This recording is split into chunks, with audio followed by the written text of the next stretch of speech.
Hello everyone, welcome back to Tactim. Today in this video, I'm going to show you how to use LinkedIn Trend for content ideas. Number 1, check what people are talking about. For example, look at your LinkedIn feed or search hashtag like AI, marketing tips or remote work. Number 2, pick a related trendy topic to your niche.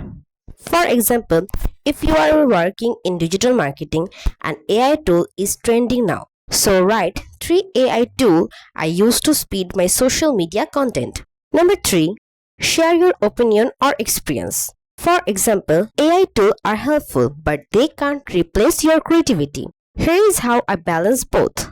Number 4. Add your unique angle or story. For example, last month I tested 3 trending tools. Only one actually saved me in time. At last, use trendy hashtag for more reach.